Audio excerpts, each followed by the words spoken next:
Hi everybody, welcome back to the channel. And if you're new here, welcome. My name is B and I am here today to talk about the latest update on my homeschool journey. If my face looks discolored, it's because it is. I change color quick and so their splotchiness is like a thing. So cheers to that. Okay, so I have done a series of, I think, 4 or 5 videos in which I have documented my journey on the homeschool process with my daughter. And I would say son, but it's like, he's just living. He's like not even 4 yet. So it's like, this is just covering my daughter, she's 7.5 now, but I've covered her whole journey in previous videos. I will link it here. I've covered our journey in previous videos from age maybe 3.5 all the way through last year, because my daughter, she would go to like a play school. I don't even want to call it school. I hate the word school.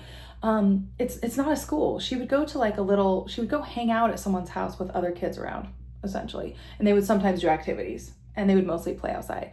So she did that starting at 3.5. And then it wasn't until she turned 5 when her brother arrived into the world. And I was figuring things out with him and stuff, that she started going somewhere that was actual like preschool, kindergarten-y type thing. Okay, that I'm not going to get too into it because there's many videos that will explain it. I'm not going to rehash it. Now, we've changed course yet again. Not too much, but last year we were doing this thing where my daughter was going to an outdoor school 2 days a week. But since she's been there now, it's been great for her while she's been super young. And her fiery personality really benefits from being outside and experiencing, being free and being around other people. She's very social. She's benefited greatly from that, but she's also very sharp. And so she's not been challenged enough, and she's not been like the expectations. You know how like when kids get older, right, you can start like expecting them to like have more capacity and more capability and stuff, every year they get older. And so that's just what's been happening. She has essentially outgrown this place, and I love this place, but it is quite a ways away from our house, and it's kind of cut off from the rest of the world, which isn't always a bad thing. But sorry, I had to hook up this, I forgot. But I think it's incredibly important for parents, but specifically moms, to be available to their children most of the time, because it would be difficult for me to discern what she needs and doesn't need, what she's outgrowing, the subtle things that are happening with her as she develops, if I was preoccupied with a bunch of other stuff. And I'm talking about this like, we're just really old fashioned. Like we forego many material and fun things and stuff like that in order for us to sustain a single income in this household. And so, anyways, I've been noticing all of these really consistent and varied responses and reactions from her, which signal that she's outgrowing the place. She says that she doesn't want to go there anymore. I think that the wild, free, playing all day, and sort of less structured kind of thing, she's outgrown. And it makes sense. Like, she just turned 7 last August. And so, her body and brain have undergone significant changes. And so she's in a new phase, which is exciting, but also like, okay, we've got to change again. So my daughter, I am going for the route of a microschool that would still allow us to be homeschoolers, but would afford us with the opportunity to provide her exposure to different subjects. Like no standardized tests, none of that crap, but like she'll be able to essentially take part in, things that she's not doing at her current place because it's just completely different. She needs more. She needs more variety. She needs a more structure and a more consistent schedule. And this is something that I notice in the homeschool community, or I should say the unschool community, because our lifestyle is very unschooly. We're very out of the system. We're very unconventional. We're very punk. That's socially, we're very punk. But I have started to realize that there are personality types, right, who are scholarly, myself included. And I'm not saying that my daughter is, but my son, I think he is as well. I think that I've just realized that, like, the sort of more radical unschooling world really discounts that there are certain people that whose personality would be best supported by a sort of continuous scholarly environment. Something that would might resemble a classroom, but probably more like a university type setting, university library kind of feel. Um, and so it's opened my mind more to, like, okay, she's fiery and she's social, but she also needs to be challenged more, my daughter specifically. And so the micro school is something that we are trying to get into. There's, of course, a wait list, but we are going to do everything we can to get into it. And it's a little bit further of a drive, but it's not that bad. It'd be worth the change. And we are also trying to buy land out near there so that we can develop other things while being closer. So that's the changes with my daughter. The changes with my son, who is now 3.75 years old. He's over the 3.5 mark, but not quite 4. I have started to notice, like I had previously talked about a few seconds ago, which is that he is a little bit more of a thinker. And so for him, what's really important is that he's able to tinker with things. He's able to sit for long periods of time. I know I can't sit for long periods of time, but you know, some people can, and some phases and developmental phases need that, right? And only time will tell if that's his, like, um, more steady pace, right? He's always been much slower going. He takes his time, and he's just so incredibly cerebral. He's mechanical and cerebral, and his physical energy is very low. He is the baby that I've been carrying very consistently for the last, let's add in pregnancy plus the last 3.75 years. Okay. He loves being carried. He does not like walking. He does not like running. And we're the kind of family that's always outside. So it's hilarious. Seeing the difference between children is a real blessing. Anyways, I've realized that he needs something different too. So my previous arrangement with him was that I had my friend come babysit at our house, right? This was becoming stale very quickly. He just needs more diversity. He needs more variety, and he needs to be in different environments. Now, he would still prefer these environments to be on the quieter side, on the less people side, but he needs to get out of the house every so often, um, like on a more frequent basis than I had previously thought, because he is more introverted.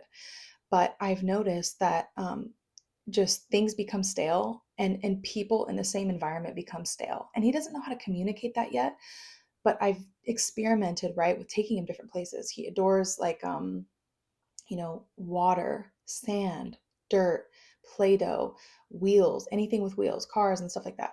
So yeah, I was going to try to put him in a 2 morning a week preschool that's focused on the arts, that's focused on, like, manipulation and fine motor skills and experimenting, and not so much the academics, because come on, he's not even for silliness. Um, but there's a wait list, of course. So what I'd done in the meantime, which is very cool, is that I asked it's genius, okay? It's genius. I just thought of this one day, decided to ask my friend, who's the babysitter, if she wanted to try this. And she was game, and it's been working out excellent. So what my friend will do, who brings her daughter along, her daughter's a little younger than my son, she will take them to different places. every time. It's just a couple mornings a week, but she'll take them a different place every time, up to her comfort, but it's like, it's made a world of a difference. He gets out of the house. I'm at the house, able to get things done at the house, right? And then when we get back together, it's like a beautiful reunion. And also, he's just had the time of his life. And I pay my friend so that, you know, I pay my friend to hang out with my son, and her daughter has a playmate. And like, it's just like a win all around. And I couldn't be more happy with it. Highly recommend.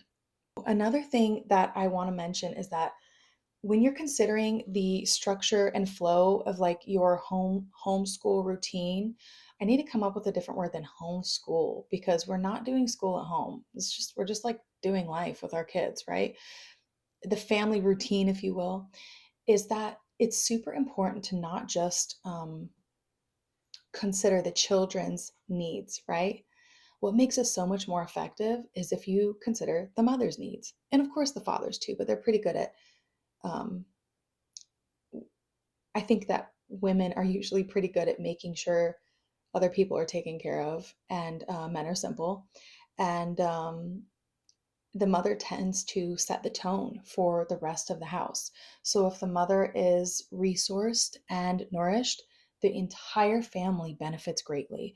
So it's very important not to just consider the things that you notice with your children changing, and the kind of changes that you need to make for them, but you need to notice, are you exhausted? Are you constantly irritated? Are you enraged? Are you going on autopilot? Are you just floating? Are you depressed? What do you need? Because the whole family will benefit. Some of my greatest, like the clicks, the epiphanies, have happened after I had refused for a while to take care of myself. And then I'd had enough and I took care of myself. And I was like, oh, wait, I have so many downloads of like what needs to happen next. Um, us women tend to do that, mothers especially. And I'm telling you, it's fine. Just take the time, get out of that, go take care of yourself, breathe, relax, rest, do things that make you happy.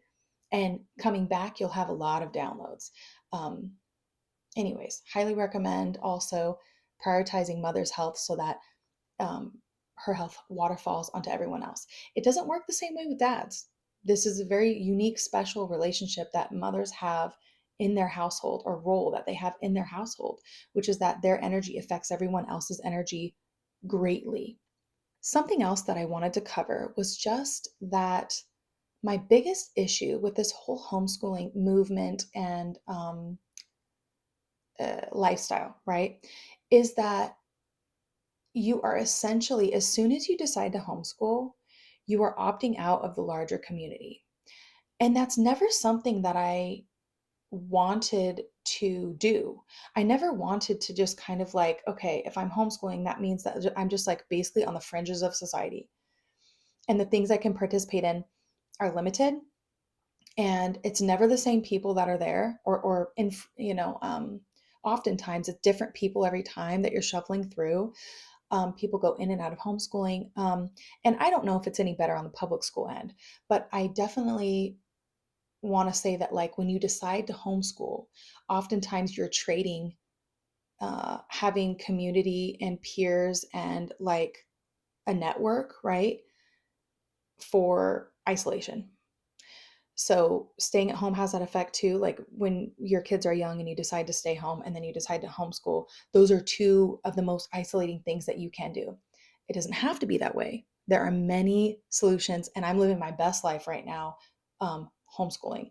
But it can tend to get that way because we are so conditioned and so trained to see community as sort of just like our coworkers, like our work, or the people at school, and maybe your neighbors, right?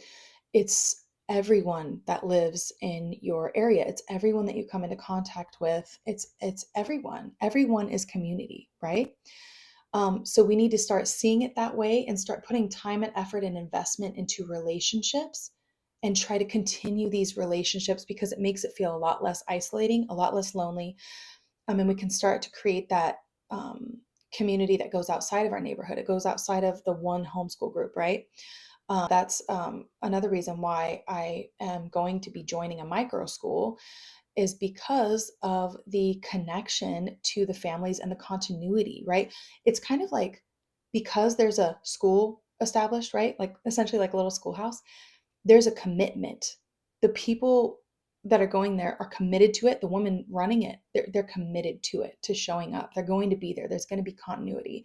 And that's something that we need just as much as we need to keep our kids out of toxic public schools. We need it just as much, right? They're both very important. Um, we should never have to do it all alone. So yeah, I hope you enjoyed this update.